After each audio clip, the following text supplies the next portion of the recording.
Arundhati Roy's Mother Mary Comes to Me is a deeply personal memoir that explores her complex relationship with her mother, Mary Roy, while also tracing her own evolution as a writer and thinker. Known for her acclaimed novel, The God of Small Things, Roy here turns inward, weaving together autobiography, biography, and social commentary into a narrative that is both intimate and expansive. Mary Roy was a pioneering educator in Kerala, India, founding a respected school and championing progressive teaching methods. Publicly, she was charismatic, sharp, and visionary, a woman who challenged societal norms and became a pillar of her community. Privately, however, her relationship with her daughter was fraught, marked by tension, control, and emotional distance.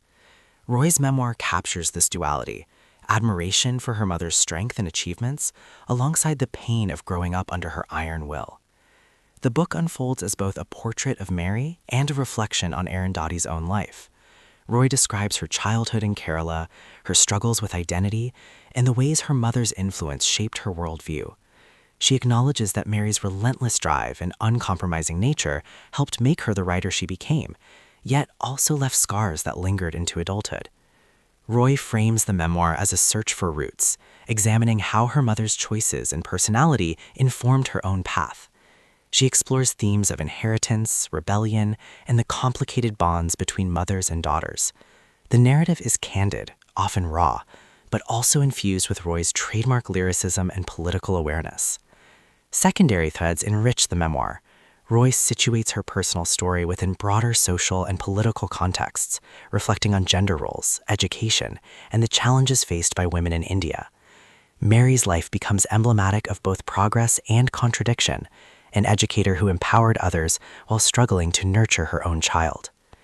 Thematically, Mother Mary Comes to Me explores motherhood and identity, the tension between admiration and resentment in Roy's relationship with Mary, inheritance and rebellion, how parental influence shapes and sometimes constrains personal growth, public versus private personas, the gulf between Mary's celebrated public image and her private struggles, art and influence, Roy's acknowledgement that her mother's forceful personality helped forge her as a writer.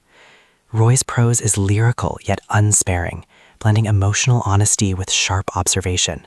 She moves fluidly between personal anecdotes and broader reflections, creating a narrative that is both intimate and universal. The climax of the memoir is not a single event, but the gradual revelation of how Roy reconciles her mother's contradictions, recognizing both the pain and the strength she inherited. The resolution is bittersweet, an acceptance that love and resentment can coexist, and that identity is often forged in the crucible of complicated family bonds. Ultimately, Mother Mary Comes to Me is more than a memoir. It is a meditation on family, influence, and the making of a writer. Roy delivers a narrative that is candid, poignant, and thought-provoking, reminding readers that the stories we inherit from our parents are as formative as the ones we create ourselves.